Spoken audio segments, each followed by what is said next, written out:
ایک استغفر اللہ الذی لا الہ الا هو الحی القیوم واتوب الیہ، قرآن میں آتا ہے کہ جو شخص میدان جنگ سے فرار ہو نا، اس پر اللہ کا غضب نازل ہوتا ہے۔ صحیح، اس قدر اس نے بڑا جرم کیا۔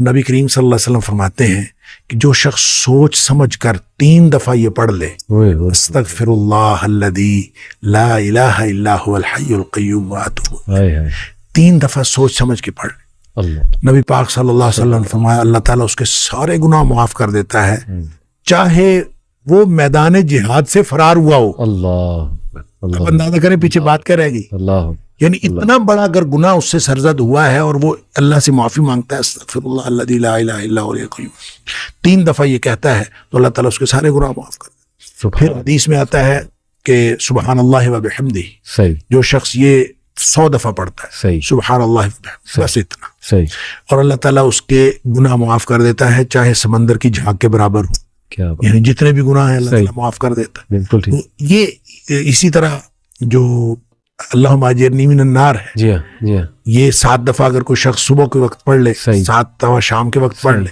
صحیح، اگر اس دن میں اور اس رات میں اس کی موت آ جائے اللہ تعالیٰ جنت عطا فرما دے گا۔ پھر سید الاستغفار ہے، جی، یہ تو میں سمجھتا ہوں شارٹ کٹس ہیں، ہاں، تو سید الاستغفار 1 دفعہ پڑھ لے، اللہم انت ربی، لا الہ الا انت خلقتنی، تو یہ 7 دفعہ، یہ 1 دفعہ پڑھ لے، صحیح، دن کے کسی ایک حصے میں پڑھ لے، اس دن فوت ہو گیا تو انشاءاللہ جنت میں چلا جائے گا۔ سبحان، رات کے کسی ایک حصے میں 1 دفعہ پڑھ لے سبحان، تو اس رات فوت ہو گیا تو جنت میں چلا جائے گا۔ تو گویا صبح و شام کے یہ اذکار میں یہ تو شارٹ کٹس ہیں صحیح، کہ اگر انسان یہ پڑھ لے صحیح، تو انشاءاللہ وہ جنت میں جائے گا۔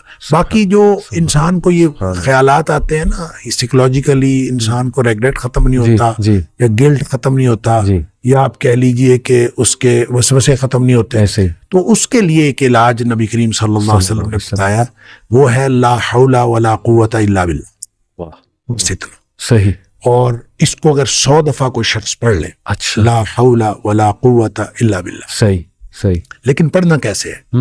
پڑھنا اس طرح نہیں ہے کہ آپ بس پڑھتے جائیں، یہ ہے کیا لا حول ولا قوت الا باللہ، اصل میں کیا ہے؟ صحیح، حول کا معنی بھی قوت ہے اور قوت کا معنی بھی قوت ہے۔ لا حول ولا قوت، یوں کہہ لیجئے نہ کوئی اجتماعی طاقت نہ کوئی انفرادی طاقت الا باللہ، سوائے اللہ کے، اللہ، یا نہ گناہ چھوڑنے کی طاقت نہ نیکی کرنے کی طاقت صحیح، الا باللہ، یعنی یا تو ایک کو پازیٹیو بنا لے، ایک کو نیگیٹو بنا لے، یا ایک کو اجتماعی یا ایک کو انفرادی۔ صحیح، اب اللہ کے سامنے اس کو اپنا مسئلہ سمجھ کے نا، اپنا جو بھی مسئلہ ہے وہ سوچے صحیح، اور سوچ کے اپنے اللہ کے سپرد کر دے، یا اللہ میری تو کوئی طاقت نہیں، نہ انفرادی نہ اجتماعی، واہ، الا باللہ، ہاں کیا تو عطا فرمائے طاقت تو ہو سکتی ہے۔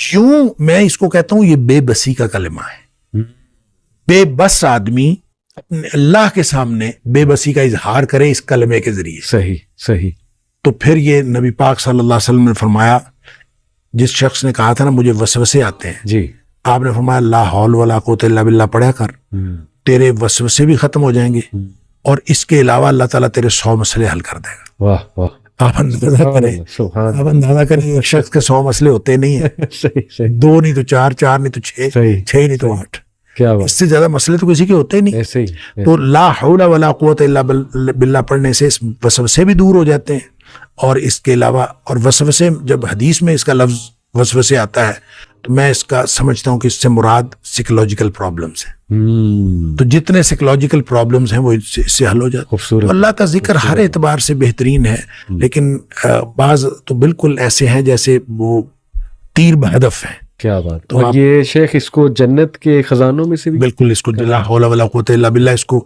نبی اکرم صلی اللہ علیہ وسلم نے جنت کے خزانوں میں سے خزانہ بھی قرار دیا ہے، کیا، اور جس کو جنت کا خزانہ مل جائے اس کو اور کیا چاہیے۔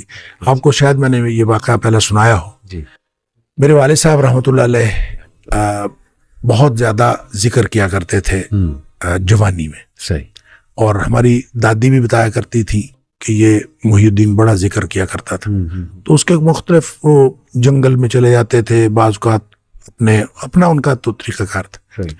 والد صاحب نے خود مجھے یہ واقعہ بتایا، وہ کہتے ہیں کہ مجھے ایک دفعہ یہ حدیث نظر سے گزری کہ جنت کے خزانوں میں سے خزانہ ہے لا حول ولا قوت الا باللہ، تو کہتے ہیں میں نے اس کے بعد باقی سارا ذکر جو ہے کم کر دیا، اچھا، تو سب سے زیادہ اسی کو پڑھا، لا حول ولا قوت الا کیا باللہ۔ کہتے میں نے یہ سوچا کہ جس کو جنت کا خزانہ مل جائے اس کو اور کیا چاہیے؟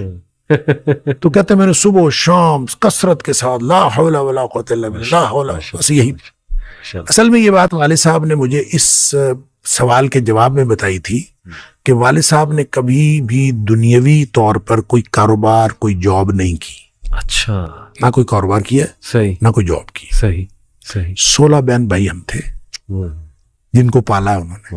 ماشاء تو میں نے ایک دفعہ ان سے پوچھا تھا کہ ابا جی آپ کو کبھی زندگی میں کاروبار کرنے کا خیال نہیں آیا؟ اللہ، ان کا آیا تھا، ان کا کاروبار کا خیال آیا تھا جوانی میں۔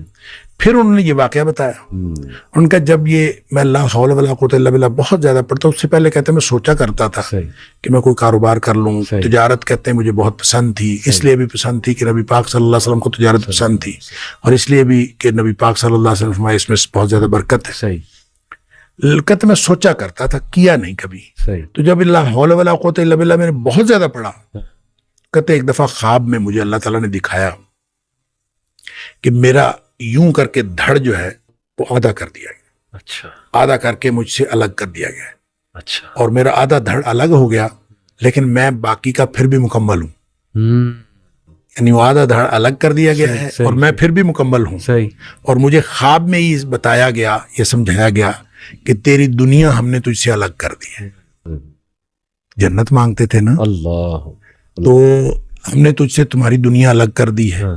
تو والد صاحب یہ فرمایا کرتے تھے کہ اس کے بعد مجھے زندگی میں کاروبار کرنے کا خیال بھی نہیں آیا۔ اللہ، اس سے پہلے خیال آتا تھا، کیا تو پہلے بھی نہیں تھا، سبحان اللہ، اس سے پہلے خیال آتا تھا، اس کے بعد کبھی کاروبار کرنے کا خیال بھی نہیں آیا۔ آپ نے فرمایا کہ نماز جب پڑھنی ہے قیام کرنا ہے اور پورا قیام کرنا، اس میں جو کچھ اللہ تعالیٰ نے آپ کو توفیق دے ہو اتنی تلاوت کرنی ہے سورہ فاتحہ کے علاوہ۔ پھر جب رکوع جانا ہے تو رکوع کو بھی پورا کرنا ہے۔ وہ پورا کیا کرنا ہے، اس کی حد کیا ہے؟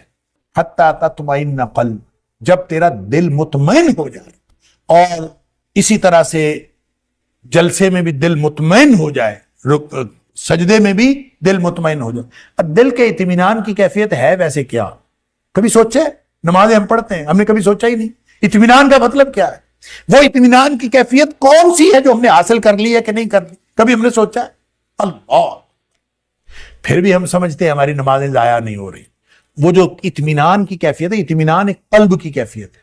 دل میں ایک اطمینان ہوتا ہے کہ میں جس مقصد کے لیے رکوع میں گیا تھا وہ مقصد پورا ہو گیا، جس مقصد کے لیے سجدے میں گیا تھا وہ مقصد پورا ہو گیا، جس مقصد کے لیے میں کھڑا تھا وہ مقصد پورا ہو گیا۔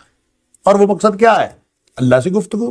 اگر سبحان ربی العظیم 3 دفعہ کہنے سے آپ کو یہ اطمینان ہو جاتا ہے کہ ہاں میری اللہ سے گفتگو ہو گئی ہے، ہاں میں نے اللہ کی یہ صفت بیان کر کے اللہ تک یہ فرشتوں نے اللہ تک میری بات پہنچا دی ہے، میرا اللہ مجھے دیکھ رہا ہے، اگر یہ کیفیت واقعتاً ہو جاتی ہے دل کی، تو آپ 3 دفعہ سبحان ربی العظیم کہہ کے آپ اگر سر اٹھا لیتے ہیں تو آپ کا رکوع پورا ہے۔